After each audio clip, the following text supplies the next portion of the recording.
अवधूत चिंतन श्री गुरुदेव दत्त. श्री स्वामी समर्थ. बाळा, आज साक्षात स्वामी तुझ्याशी बोलू इच्छित आहेत. ताबडतोब हा संदेश तू शेवटपर्यंत ऐक. तुझ्या घरात आता तो चमत्कार होणार आहे, ज्याची तू खूप दिवसापासून वाट पाहत होतास. हे गुपित संदेश फक्त तुझ्यासाठीच आहे. बाळा, आज जर तू दुर्लक्ष केले तर तू कायमचा पश्चाताप करशील. आयुष्यात पुढे जायचे आहे तर हा संदेश तुला ऐकावाच लागेल. बाळा, जर तू तयार असशील तर होय स्वामी मी तयार आहे असे टाईप करा आणि या भक्तिमय चॅनलला सबस्क्राईब करा. बाळा, हिऱ्याची पारख करायची असेल तर अंधार होण्याची वाट पहा. उन्हात तर काचेचे तुकडे सुद्धा चमकतात. दिलेला शब्द आणि वेळेला उपयोगी पडलेल्या माणसाला कधीही विसरायचं नाही. वेळ ही प्रत्येकाची नक्कीच बदलते. फक्त तुम्हाला वेळेला थोडासा वेळ द्यावा लागतो. होय बाळा, अशा वेळी अशा लोकांचे काय इज्जत करायची ज्याचे वागणे हे तुमच्या अपेक्षेच्या विरुद्ध असते. स्वतःच्या जिद्दीवर जगा. लोकांकडून अपेक्षा करू नका. तुमचेच कर्म चांगले करा. तुम्ही चांगले कर्म करून सुद्धा लोक तुमच्याबद्दल वाईटच बोलत असतील तर एक गोष्ट लक्षात ठेवा. लोक काय म्हणतात या गोष्टीवर लक्ष तर देऊ नका. फक्त तुम्ही तुमचं काम करत राहा. तुम्ही नक्की यशस्वी व्हाल. लिहिणाऱ्यांनी लिहून तर ठेवलं आहे की पैसा बोलतो, पैसा बरोबर नेता येत नाही. पण हे नाही लिहिलं की जिवंतपणे पैसाच उपयोगी पडतो. सहमत असाल तर होय टाईप करा आणि या संदेशाला लाईक करा. तुम्ही हा संदेश शेवटपर्यंत ऐका. बाळा, लोक कधीही बदलत नसतात, फक्त अंधार वाढवतात. तेव्हा त्यांचा स्वार्थ पूर्ण होतो, तेव्हा ते नवनवीन रस्ते तयार करतात. गरजेपेक्षा जास्त कुठेही झुकू नका. जिथे गरज नाही तिथे अजिबातच थांबू नका. थांबायचं तर दूर, तिथे तुम्ही जाऊ नका. पैसा म्हणतो भले तुम्ही मला वरती घेऊन जाऊ शकत नाही, पण जोपर्यंत तुम्ही खाली आहात तोपर्यंत तुम्हाला मी वरती नक्कीच घेऊन जाऊ शकतो. होय बाळा, सगळं ठीक होण्याची वाट पाहत बसाल तर बसूनच राहाल. म्हणून स्वतः हिम्मत करा, स्वतः उठा. तुमच्या आयुष्यामध्ये जे काही हवे ते तुम्ही स्वतः मिळवू शकता. संघर्ष करत असताना माणूस नेहमी एकटाच असतो बाळा, पण यशस्वी झाल्यावर, सफलता मिळाल्यानंतर सगळं जग त्याच्याबरोबर असतं. त्यामुळे जगाच्या नादी तुम्ही लागू नका. स्वतःच्या हिमतीवर विश्वास ठेवा आणि कर्म चांगले करा. जेव्हा कोणी तुम्हाला भडकवण्याचा प्रयत्न करत असेल तेव्हा शांत राहण्यात आनंद आहे. काही वेगळेच आनंद असतो, तो तुम्ही अनुभव घेऊन बघा. माणूस विचित्र आहेच. अपेक्षा माणसाकडूनच ठेवतो आणि तक्रार मात्र देवाकडे करतो. अरे, खऱ्या अर्थाने आयुष्य तर तेव्हा बदलतं जेव्हा ते लोक बदलतात. त्यांना आपण आपलं आयुष्य समजत असतो. तो काळाकुट्ट अंधारच असतो ज्यामुळे आपल्याला उजेडाची किंमत समजते. बाळा, कोण लायक आहे आणि कोण नाही हे फक्त आणि फक्त वेळच सांगू शकते. आज जरी तुमची वाईट वेळ असली तरी थांबा, हार मानू नका. उद्या तुमची चांगली वेळ नक्कीच येणार आहे.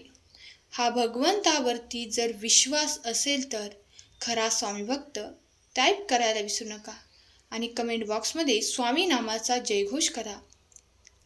हा संदेश आपल्या हरलेल्या मित्रांना शेअर करा, कारण त्यांचे हरलेले मन हे पुन्हा एकदा नव्याने उभारी घेईल आणि तुम्ही नकळत पुण्याचे भागीदार बनाल.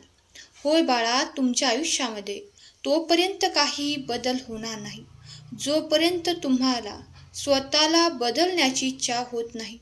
सतत तेच रडगाणे तुम्ही घेऊन बसू नका. रडगाणे तुम्ही मांडू नका. उठा, आळस झटका आणि सोडून द्या आणि नवीन आयुष्याची नवीन तुम्ही सुरुवात करा. स्वतःबरोबरच जर मैत्री केली तर तुम्हाला समजेल की तुमच्यापेक्षा जास्त चांगलं तुम्हाला कोणीही समजून घेऊ शकत नाही. सहन करत राहिलो तर लोक आपल्याला कमजोर समजतात आणि आपण आवाज उठवला तर ते आपल्याला बेशिस्त समजतात. समजू द्या लोकांना काय समजायचं आहे ते. लोक हे नावं ठेवणारच. लोकांचा विचार करत बसला तर आपलं आयुष्य हे उद्ध्वस्त होत असतं. बाळा, कोणाचाही विश्वास हा उगाच तुटत नसतो. कारण त्यांनी पाहिलेलं असतं की आपल्याला सोडून आपल्याच लोकांनी परक्या लोकांना कसं आपलं केलेलं असतं. असे लोक काय कामाचे? जेवढे तुम्ही दाखवता त्यापेक्षा जास्त तुमच्याजवळ असलं पाहिजे आणि जेवढे तुम्हाला माहीत असतं त्यापेक्षा कमी तुम्ही बोललं पाहिजे. तुम्ही अशांत यामुळेच आहात की जे गरजेचे नाही त्याच्या मागे तुम्ही पळत असता. लोक जर बदलत असतील तर त्यांना बदलू द्या. सगळे तुमच्या मागे मागे येतील. फक्त तुमची चांगली वेळ एकदा येऊ द्या. माणूस फक्त अशाच लोकांसाठी रडतो ज्यांना त्यांच्या आयुष्यामध्ये खास जागा असते. रागामध्ये बोललेला कठोर शब्द इतका विषारी असतो की तुमच्या हजार गोड बोलण्याला एका क्षणात तो नष्ट करतो. त्यामुळे बोलण्याआधी विचार करा. अशा जिवंत ठेवा. मग पहा, आज हसणारे उद्या टाळ्या वाजवतात. किती विचित्र असतात ते लोक जे चुकीचे सिद्ध झाल्यानंतर सुद्धा माफी मागत नाहीत. उलट तुम्हाला चुकीचे सिद्ध करण्याची त्यांची पूर्ण ताकद लावत असतात. म्हणून तुम्ही प्रत्येक गोष्टीचा हिशोब ठेवा आणि फक्त योग्य वेळ येण्याची वाट पहा. आयुष्य हे सगळ्यांचेच बदलत असते. फक्त धीर धरा, संयम ठेवा.